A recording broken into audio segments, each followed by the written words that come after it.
Hi guys, Nicole Herrick here with you. Today I'm going to show you how to remove a laminate bench top, and I'm also going to show you what I replaced it with.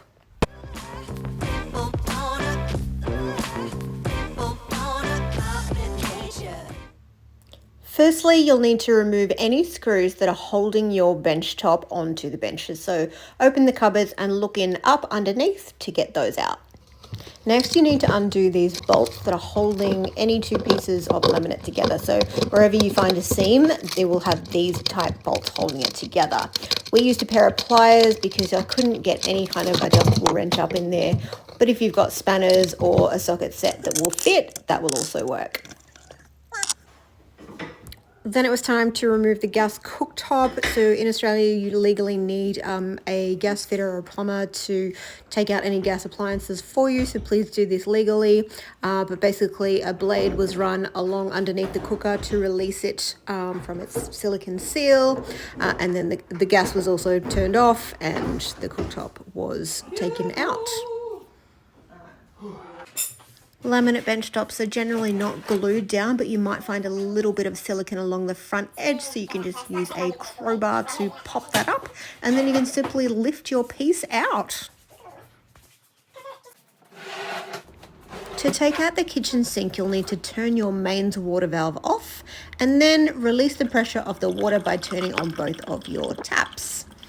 Then wait for your cat to stop playing and head underneath your sink. Make sure you've cleared everything out so it's nice and easy to work. Grab yourself an adjustable wrench, a cloth, and both a large and a small bucket. Next, you can unscrew the drainage pipes, and these just stay here until you're ready to pull the sink out.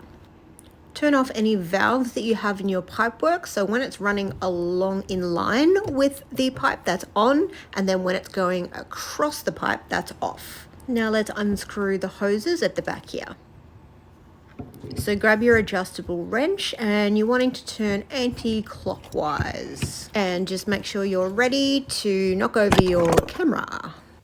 Once you've got one turn done with the wrench, you can just use your hands and unscrew the rest. Just be ready to catch all that water that is going everywhere. I just used a little takeaway container because I had to get right up under it, otherwise it was just going to run down the wall, and that means I had to use my left hand to undo the other one. So needless to say, it was a little bit fiddly getting in and around the pipes and everything, but I got it done and it's all fine. Then you'll need to cut the silicone seal between the sink and your countertop. So just run a Stanley knife along there, or a box cutter is what other people call it. Then you can unscrew the little clips that are holding the sink in place just underneath. You only need to unscrew a little bit and then they will just sort of pop out. And then you can just lift out your sink. So easy. This is Jason, by the way. I actually hired Jason to help me for a couple of days whilst I was doing some of my kitchen renovation, because there were certain things that I just could not do with two hands, or I just did not have enough strength to do, like lifting those bench tops. There was no way I could do that on my own. So thank you, Jason. Then we brought in all the new bench tops and just laid them where they needed to go. And then we brought in the old bench tops and I traced out where the sink was and also where the gas cooktop was. And so I just drew it with pencil first, and then I went over the pencil with some tape, and then I drew over the top of that tape line. And this tape just helps to stop the stone that I'm using from chipping as I'm cutting it. The stone bench tops that I'm using are by Lightstone, and they are fantastic. So there's 6 millimeters of stone in the top and in the sides, but the rest is filled in by very light plastic material. Kind of looks like bubble wrap. But it means that they're specifically designed that you can cut them yourself. So I'm using a wet saw in that first part there. And then for the rounded corners, which I have to cut for the sink, I used my angle grinder.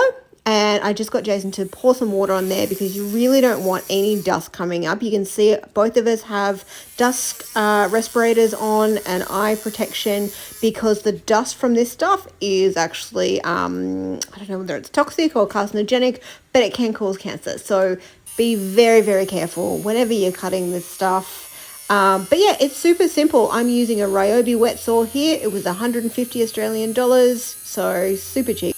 The wet saw didn't cut all the way through the plastic part, So I just needed to grab a small saw and just continue cutting through that. And then I could pop out my pieces. And yeah, that was really satisfying.